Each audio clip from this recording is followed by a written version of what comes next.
Good afternoon, this is Daniela Cambone for Kitco News. Palladium was trading over $700 today on Kitco's spot price index. The metal seems to be benefiting from dwindling supplies in Russia, the largest producer of the metal, as well as demand from China, which uses palladium in catalytic converters in cars. We caught up with the senior analyst of Kitco Metals, Jon Nadler, to discuss the current rise of palladium. The Noble Metals group as a whole has offered some very handsome returns. Certainly if you look at 2009 as an example where people were enamored with a 24% return in gold or a 53% return in silver, one could argue that the better than 200% return offered by platinum and palladium both certainly outshone the performance in the former complex. Palladium has been the star performer, as everyone knows. But it's not just because of Norilsk. I mean, there's some debate at the moment regarding this so-called exhaustion of Russian state supplies.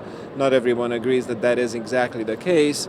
I tend to be a little skeptical about that too, because I've seen in previous instances where Russia did come to market just in time at just the right price and suddenly supplies materialized.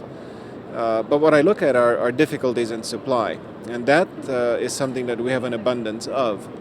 I would refer your audience to certainly look at the labor problems in South Africa, the power supply problems in South Africa, all of which continue to be at the forefront for this metal, and therefore its supplies are still on the tenuous side.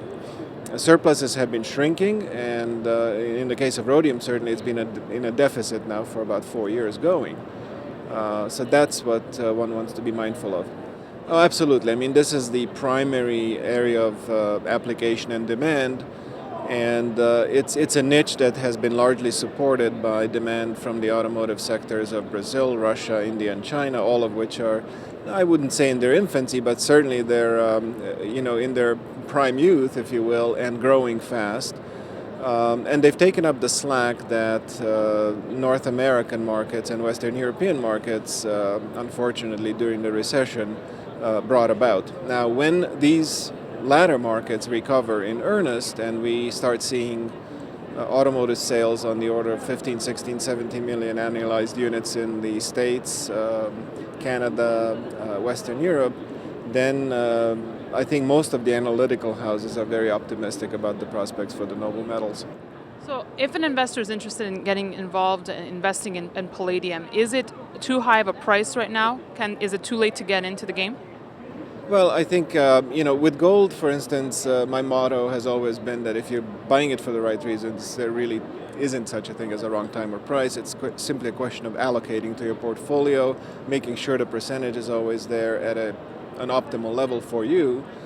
But with these other metals, I think, yes, some pullback is probably in order. Certainly, we've had a run in these markets for the last month or two that's been exceptional. It's accelerated in the wake of the latest accommodation by the Fed, and perhaps there's a little bit of froth in the market, which could bring them back to a little bit more attractive buying levels. Stay on top of your latest market information with Kitco News on Kitco.com. Thanks for watching.